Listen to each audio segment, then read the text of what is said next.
My name is Sloane Carter. The police detective looked at me and asked, "Who can help you find your son?" I called my mom.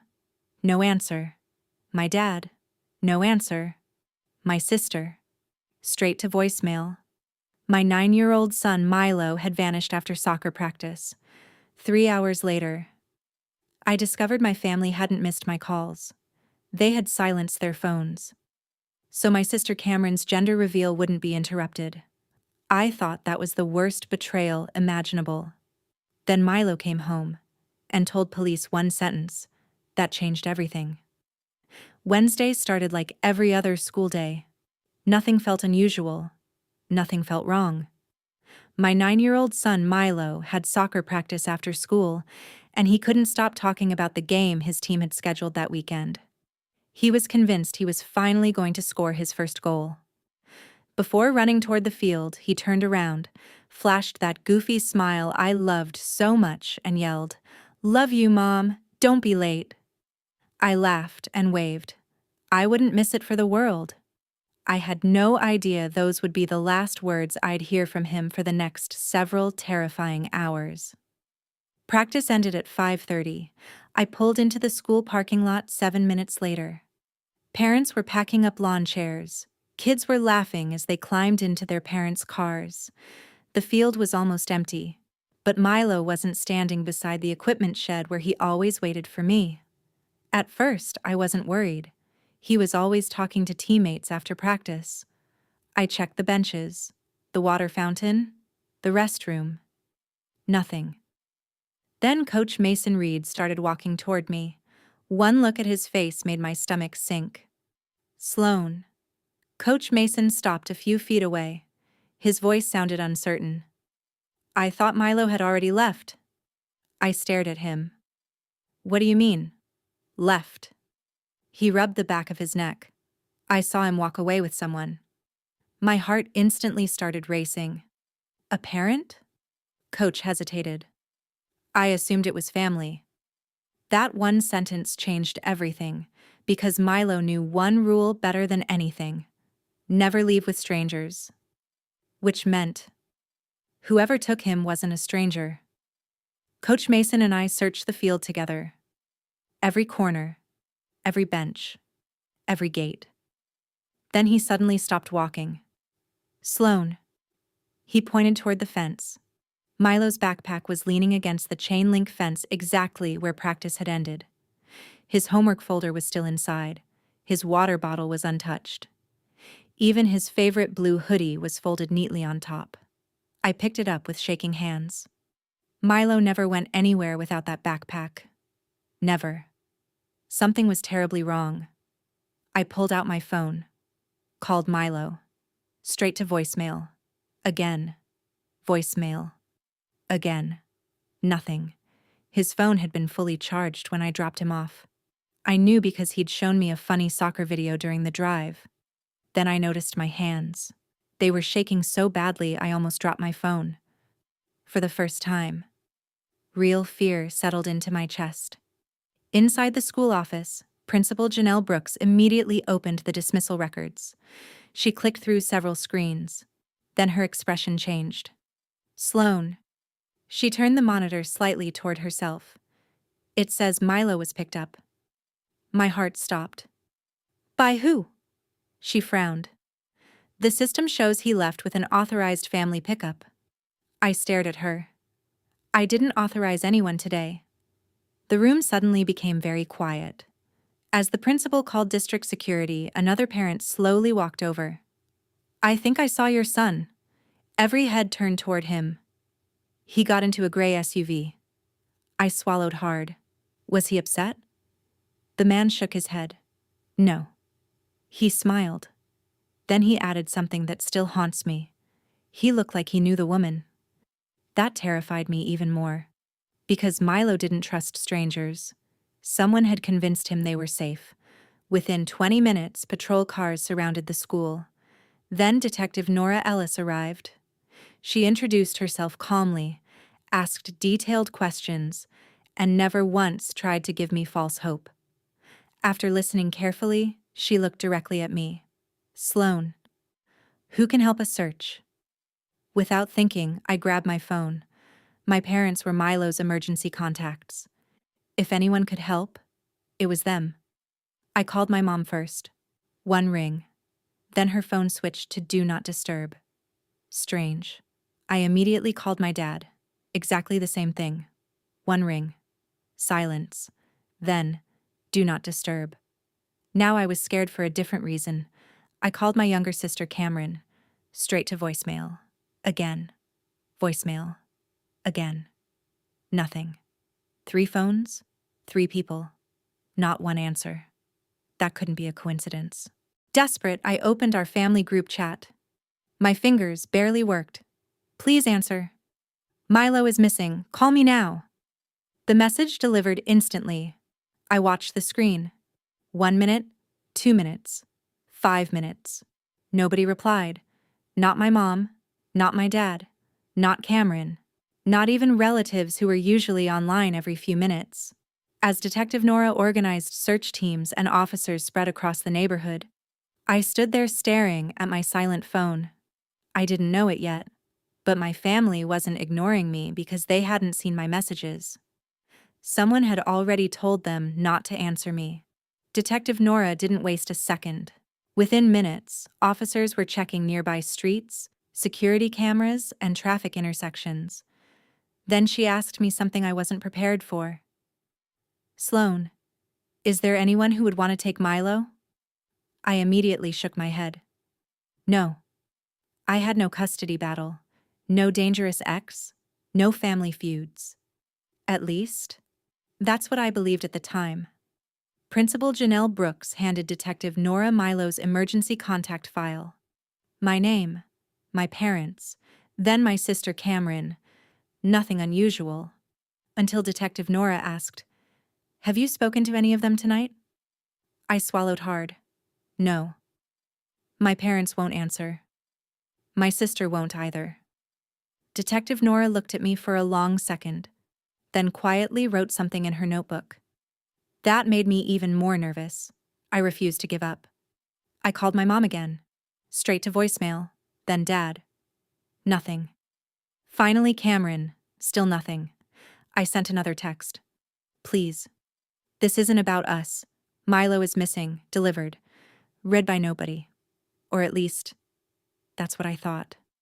While officers searched the neighborhood, my cousin Brody suddenly called. Relief rushed over me. Finally. Someone answered. But before I could explain, he said, "Hey, why aren't you at Cameron's gender reveal?" I froze. What? He laughed. The party. Everyone's here. My entire body went cold. Before hanging up, Brody casually texted me a picture. I opened it. Mom smiling, Dad holding blue and pink balloons, Cameron laughing beside a huge balloon arch. Everyone looked happy, carefree. Then I checked the timestamp. 6:42 p.m. Exactly when officers were searching the soccer field. Then another photo appeared. Cameron had uploaded it herself. Caption: Family comes first. Interesting. I stared at those 3 words for several seconds. Because while she was posting that, my son was missing. And somehow, nobody thought to answer my calls. I handed my phone to Detective Nora. She studied the photos, then zoomed in on the timestamp. Interesting? Very interesting. She didn't say much. Just one sentence. So they were all together. I nodded. She wrote something else in her notebook. And suddenly, the investigation changed direction at exactly 8:03 p.m. My phone buzzed. Mom. Not a phone call. A text. We're busy. We'll call later. I couldn't believe it. Busy? My son had been missing for nearly 3 hours, and my mother was too busy to answer. Detective Nora looked directly at me. When was the last time your parents saw Milo? I thought for a moment. 3 days ago. She nodded, then asked another question. Do they know his routines? I laughed bitterly. They know everything? Soccer practice, favorite coach, pickup times, even the nickname only family used. Detective Nora slowly closed her notebook. That answer seemed to matter. A lot. At 8:31 p.m., my phone finally rang. Mom. I answered before the first ring ended. Instead of panic, I heard music. People laughing. Someone cheering in the background. Then Mom sighed dramatically. Sloan. You really couldn't let Cameron have one special night? I couldn't speak. Because in that moment, I realized something far worse than being ignored. My family already knew Milo was missing, and they had chosen to stay at the party anyway. I stepped away from the officers so Milo wouldn't hear me if he somehow called back. Then I asked my mother one question. Did you read my messages? Silence, for 2 seconds. Then she sighed. Yes. Boom. Not, what happened? Not, is Milo okay? Just, yes. She had known for hours. My mother lowered her voice. We thought you were overreacting. I actually laughed. Not because it was funny, because I couldn't believe what I was hearing. Mom, the police are here. They're searching for Milo. She answered. And they were already handling it. As if that somehow excused ignoring a missing child. Then Dad took the phone. His voice was calm. Too calm. Sloan, you've always panicked first and asked questions later. Boom. I looked across the parking lot. Searchlights were moving across the soccer fields. Police dogs had arrived. Helicopters were preparing to assist. This wasn't panic. This was reality. And somehow, my father still couldn't admit it. Before hanging up, I heard Cameron in the background. Then she grabbed the phone. Sloan, seriously? You couldn't let me have one night? I froze. One night. My son was missing. She continued. I told everyone not to answer you because I knew you'd make everything about yourself. Detective Nora heard every word. Without saying anything, she quietly turned on her recorder. By 9:15, the search had doubled. Volunteers, patrol units, neighbors. Even Milo's soccer teammates' parents joined. Interesting. Complete strangers left warm dinners to help find my son. Meanwhile, his own grandparents stayed for dessert. That realization hurt almost as much as Milo being missing. An officer rushed toward Detective Nora holding a tablet. We found another camera. Everyone gathered around. The footage showed Milo leaving school, then stopping beside a gray SUV. He smiled, opened the passenger door, and climbed inside without hesitation. He trusted whoever was driving. That changed the entire investigation. The school crossing guard remembered something.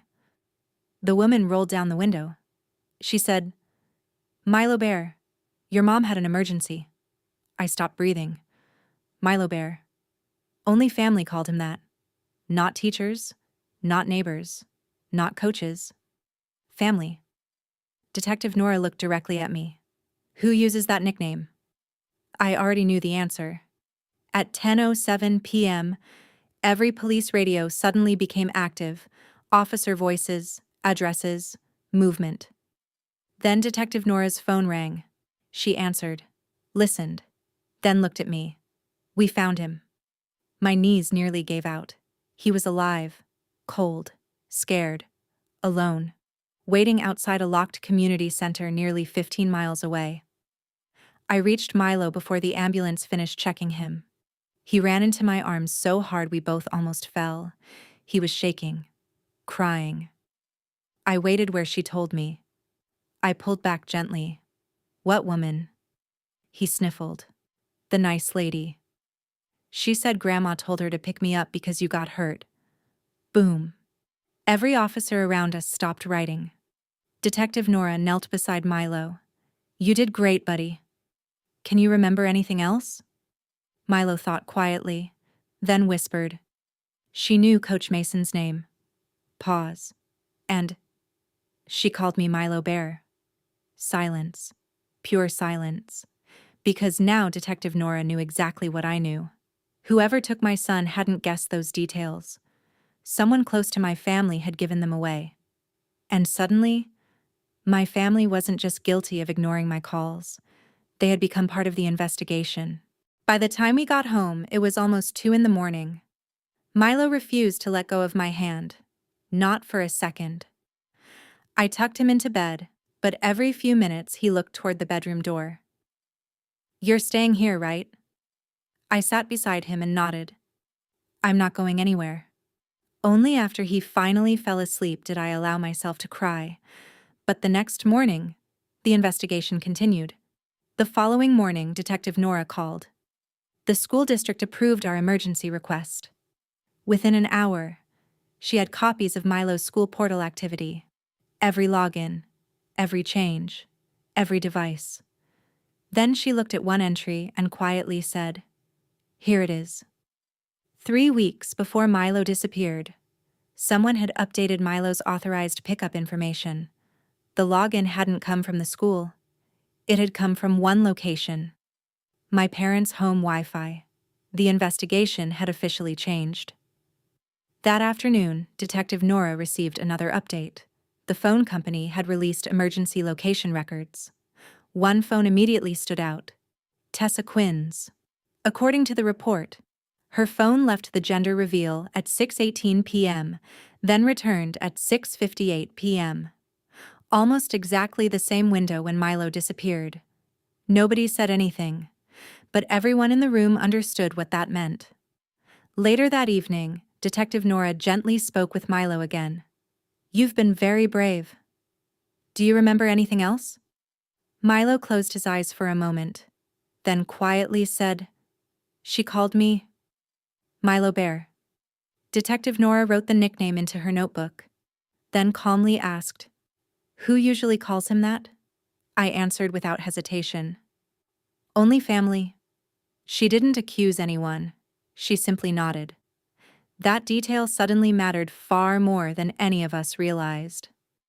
The next morning, detectives began collecting every nearby camera they could find: school security, traffic cameras, Ring doorbells.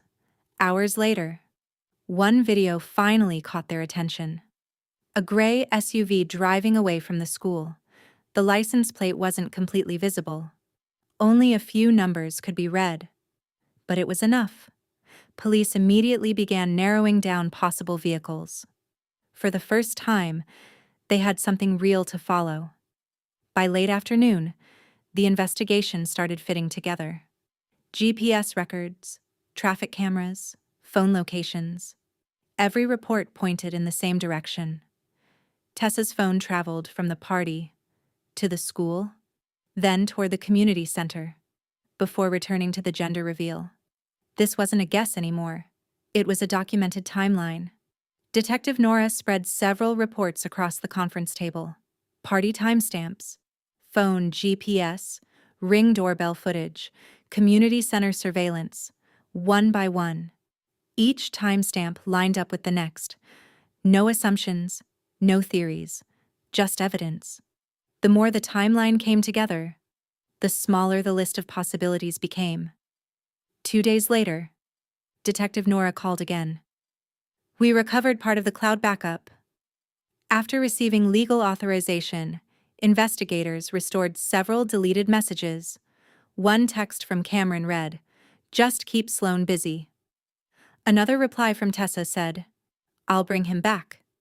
Neither message mentioned hurting Milo, but together, they suggested something had been planned long before that evening. Detective Nora invited me to the station that afternoon.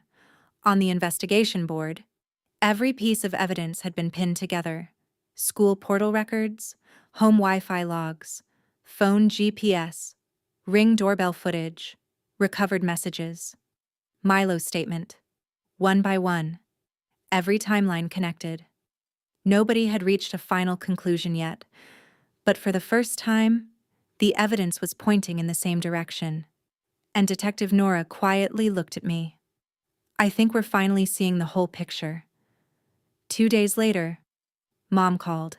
Her voice sounded unusually soft. "We should all have dinner. We need to put all of this behind us." I listened quietly. Interesting. Not once did she ask how Milo was sleeping. Not once did she ask how I was doing. Not once did she apologize. She simply wanted everything to disappear. "I'll be there," I said. After we hung up, I sat staring at my phone. I wasn't going because I expected an apology. I wasn't going to argue. I wanted to hear what they would say. Before Detective Nora finished the investigation. Sometimes, people reveal the truth when they think no one is still looking. The dinner never happened. Early the next morning, Detective Nora called everyone to the police station instead. Monday morning, Detective Nora called. Not to my house, to the police station. When I arrived, Cameron was already there. So were Tessa, Mom, and Dad. Nobody sat together. Nobody spoke. Detective Nora looked at all of us and said, "From this point forward, everyone will be interviewed separately." Cameron's face changed. Tessa stared at the floor. Mom reached for Dad's hand. He didn't take it. That was when it finally hit them. This was not a family argument anymore.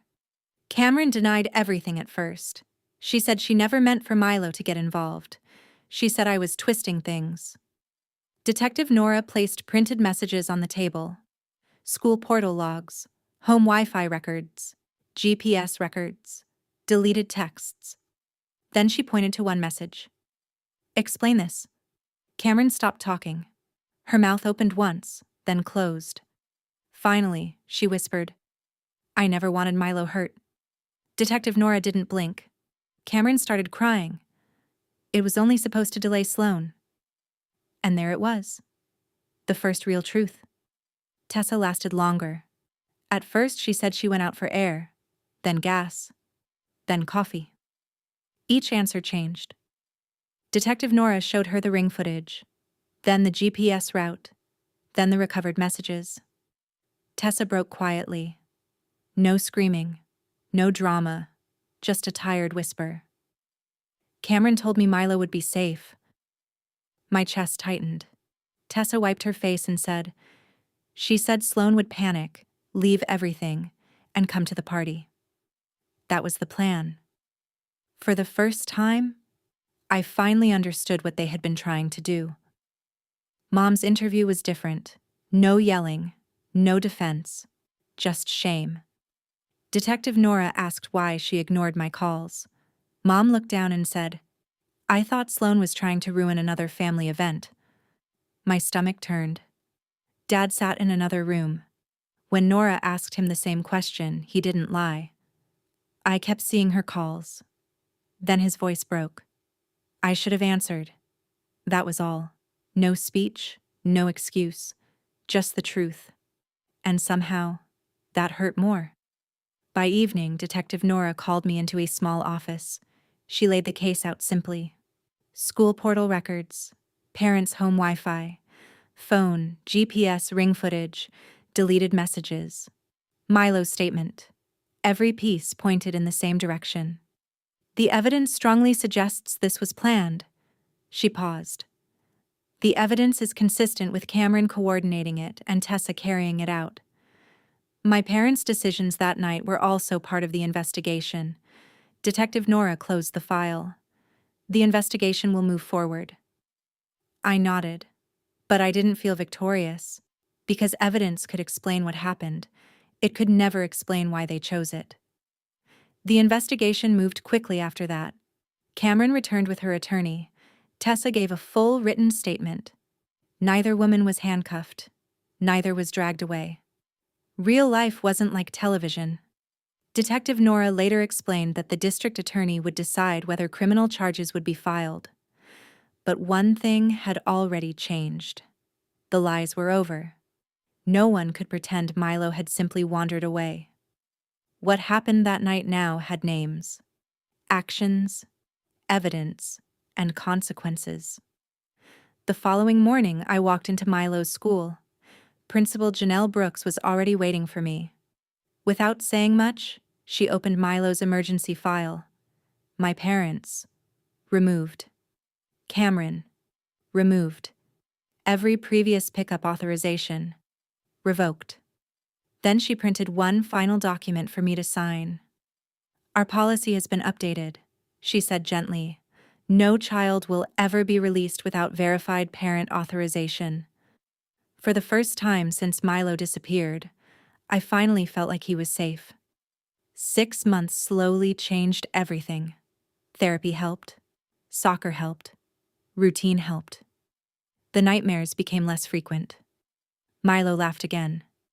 Not every day, but often enough to remind me that healing was possible. Life never returned to what it had been. Instead, it became something new, something quieter, something stronger. One rainy afternoon, my phone rang. Mom. I answered. She was crying before she said my name. Sloan. Can we please see Milo? I closed my eyes for a moment, then quietly replied, Grandparents answer the phone when a child is missing. Silence filled the line. A few seconds later, she hung up. Neither of us called again. Spring finally returned. I stood outside Milo's soccer practice waiting for him to finish. When the final whistle blew, he ran toward me with the same smile I'd almost lost forever. I reached for his hand. As we walked toward the parking lot, Milo pointed at a new sign beside the school gate. No child will be released without verified parent authorization. He looked up at me. Grandma knows she can't pick me up anymore? I smiled gently. Only the people who protect you get to stay in your life. He squeezed my hand. Together, we walked home. The police found my son that night. The people he trusted were the only ones who stayed lost.